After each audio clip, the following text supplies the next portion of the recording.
Welcome friends, আমি সৌরভ। আমি এখন কথা বলবো রায়ান রাফি পরিচালিত, শাকিব খান, চঞ্চল, মিমি অভিনীত তাদের নতুন আপকামিং মুভি তুফান, যেটা কোরবানি ঈদে রিলিজ করবে।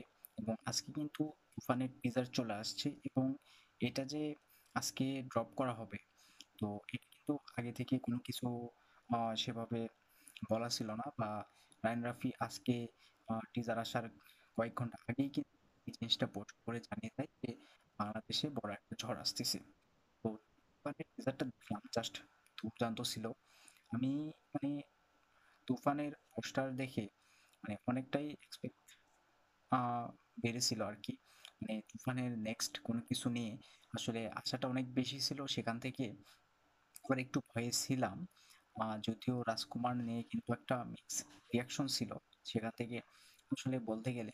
তো আজকে টিজারটা দেখার পর আমার যতটুকু আশা ছিল তার থেকে কিন্তু বলা যায় কয়েক গুণ বেশি। এই টিজারটা কিন্তু আলাদাই লেভেলের ছিল, দুর্দান্ত। এটা কখনো আশাই করি নাই যে বাংলাতে এরকম এত কম বাজেটে এরকম একটা মুভি, এবং যেটার মানে কি বলবো, অ্যাকশন বলুন বা অর্থাৎ এই মুভিটার প্রত্যেকটা দিক থেকে, মানে এখানে কাস্টিং, অ্যাকশন বা কোনো দিক থেকে কিন্তু এই মুভিটাতে মানে তারা কোনো কার্পণ্য করে নাই। তারা প্রচুর পয়সা খরচ করছে এবং টেকনিক্যালি এটা কিন্তু দুর্দান্ত ছিল।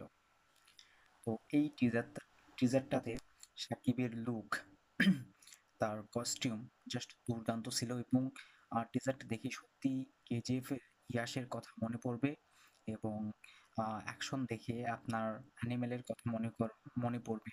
তো এখানে সাকিবের যে লুক, তার লম্বা চুল, আহ, দাড়ি, কিংবা তার মানে কস্টিউম, এবং তার ডায়লগগুলো, কিংবা তাকে যেভাবে প্রেজেন্ট করা হয়েছে, সে মেশিন গান চালাচ্ছে, সে গোলাগুলি করতেছে, এমনভাবে এখানে করা হয়েছে যেটা আমরা কেজিএফ যে আহ, রকি, তো তার কিছু সিন দেখানো হচ্ছে এবং ব্যাকগ্রাউন্ডে তার ডায়লগ চলতেছে। তো সেইভাবেই কিন্তু এখানে শাকিব খানকে একটা মানে গ্যাংস্টার ওয়েতে প্রেজেন্ট করা হয়েছে।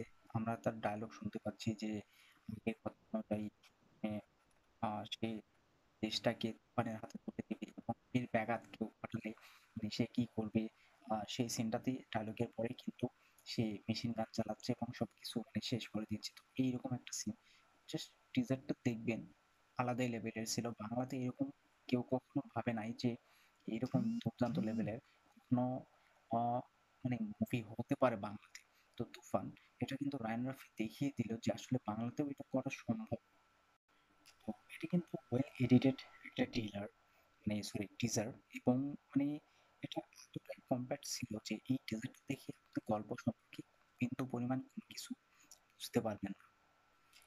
এবং মানে এত নতুন কিছু দেখানো হয়েছে যেটা বাংলা সিনেমাতে নতুন। এবং এই টিজারটা দেখার পর এই মুভিটা দেখার যে এক্সপেকটেশন, এটা কিন্তু মানে কয়েক গুণ বৃদ্ধি পাবে, এটা বলতেই হবে। এবং চঞ্চল চৌধুরী, তাকে যেভাবে প্রেজেন্ট করা হয়েছে, একদম নর্মালি তাকে প্রেজেন্ট করা হয়েছে, এবং সে যেভাবে ডায়লগ দিচ্ছে, ফান, খুব ভয় পাইছি রে, তার ডায়লগটা সত্যি যে তিনি যেভাবে ডায়লগ ডেলিভারি করতেছেন, আলাদাই মজা আছে। তো মানে এই টিজারটা মানে যখন প্রচন্ড হাই, তখন কিন্তু চঞ্চল চৌধুরী মানে তার এন্ট্রি, এবং সেখানে তার এই যে ডায়লগটা জাস্ট আপনাকে থমকে দিবে। আপনি ডায়লগটা শুনবেন, তার অদ্ভুত হাসি, রহস্যময় হাসি, এবং তিনি এমন একজন ভিলেন, এবং তাকে যেভাবে, আমার যতটুকু মনে হয় তাকে যেভাবে এখানে ইউজ করা হচ্ছে, তিনি খুবই সাধারণ এবং তিনি এমন কিছু করবেন যে মানে খাওয়াবে যে কোনো সুন্দর। এবং তিনি কিন্তু সাউথে সব মানে হাট্টা কাট্টা এবং ধরনের ভিলেনের মতো না। এখানে তাকে কিন্তু একটু নতুন রূপে প্রেজেন্ট করা হয়েছে, এটা আমার খুব ভালো লাগছে। এবং টিজারটা কিন্তু তখনই ড্রপ করে মানে যখন চঞ্চল চৌধুরীর ডায়লগটা আসে, এবং তারপর হঠাৎ করে যখন সাকিবের এন্ট্রি, সে একটা জলের ইয়েতে বসে সিগারেট বিলাচ্ছে, দেখবেন কিন্তু তখন মানে আবার উপর দিকে মানে হাই লেভেলে চলে যায়। তো টিজারটা আলাদাই লেভেলের ছিল। তো এই টিজারটাতে সাকিবের লুক, তার বডি ফিটনেস, মানে সবকিছু এতটাই পারফেক্ট যে তাকে এইভাবে একজন গ্যাংস্টার ওয়েতে প্রেজেন্ট করাটা আসলে আহ, খুবই সহজ। এবং যেভাবে তাকে প্রেজেন্ট করছে এটা সত্যি মারাত্মক। মানে শাকিব খানকে কিন্তু আরো বড় বড় প্রজেক্টে ইউজ করা সম্ভব, তার মধ্যে সেই পটেনশিয়ালটা রয়েছে। এবং শাকিব খান এমন একজন সুপারস্টার, আমি বলবো যে তার মধ্যে সেই গুণটা, সেই অভিনয়ের সেই গুণটা কিন্তু তার মধ্যে রয়েছে।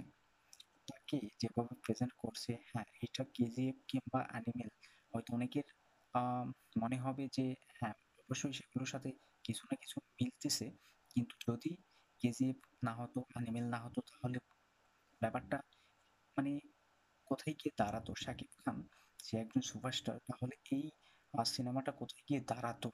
আসলে বর্তমান সময়ে আহ, প্রচুর মুভি হচ্ছে, তো কোনো মুভি দেখে সেখান থেকে আইডিয়া নিয়ে নতুন একটা মুভি বানানো, এটা দোষের কিছু না। এবং এই সিনেমাতে শাকিব খানের যে ডায়লগগুলো, সেগুলো জাস্ট শুনবেন, সেখানে কিন্তু শত ভাষা ইউজ করা হয়েছে। তো এখানে কিন্তু একটা ইউনিক থেকেই যায়।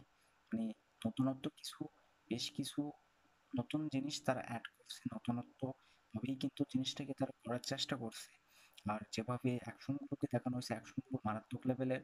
মানে এখানে আহ লুক অ্যান্ড ফিল, সেটা খুবই সুন্দর।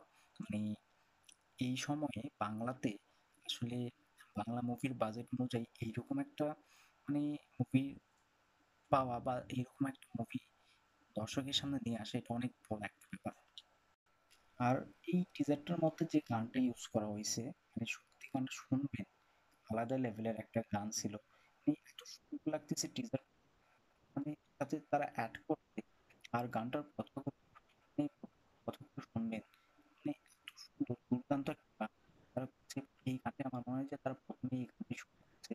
অবভিয়াসলি তুফানের জন্য আমি ওয়েট করবো। আর প্রত্যেকটা সিন এই টিজারের, ভাই এইরকম একটা টিজার কখনো মিস করা যায় না। আমি এতবার টিজারটা দেখছি, যতবার দেখি টিজারটা তত ভালো লাগে।